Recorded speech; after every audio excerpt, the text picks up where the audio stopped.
కోరుకుంటున్నారు. ఈవెన్ ఆంధ్రప్రదేశ్లో కూడా ఆ కాన్సెప్ట్ అనేది ఎక్కువగానే ఉంది. అంటే ప్రభుత్వం మీద వ్యతిరేకత ఎప్పుడూ వస్తుంటుంది. ఆ వ్యతిరేకతను చల్లార్చాలి అనుకుంటే దానికి కొన్ని మార్గాలు, అందులో భాగమే ఈ నియోజకవర్గాల్లో మార్పులు చేర్పులు. పర్టికులర్గా ఆల్ రామకృష్ణారెడ్డి గారి గురించి మాట్లాడుకుంటే చాలా సౌమ్యుడు, ఆయన వివాదరహితుడు కూడా, వివాదాస్పద వ్యక్తి అయితే ఏం కాదు.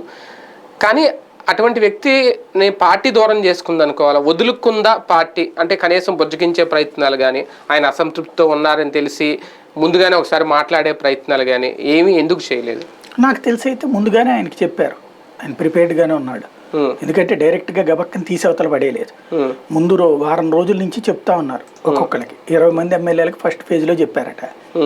చెప్పిన తర్వాత వాళ్ళలో అందుకనే కదా మనకి ఈయన కూడా ఎవరు నెల్లూరు ఒంగోలు బాలినేని కూడా స్టేట్మెంట్లు అవి బిగిన్ అయినాయి అక్కడి నుంచి.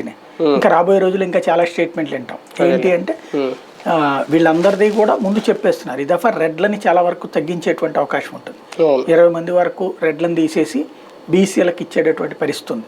సోషల్ ఇంజనీరింగ్ అన్నటువంటి కాన్సెప్ట్ జగన్మోహన్ రెడ్డి ఒకసారి గుర్తుకు తెచ్చుకుంటే మనం అప్పట్లో కూడా డిబేట్ చేసుకున్నాం.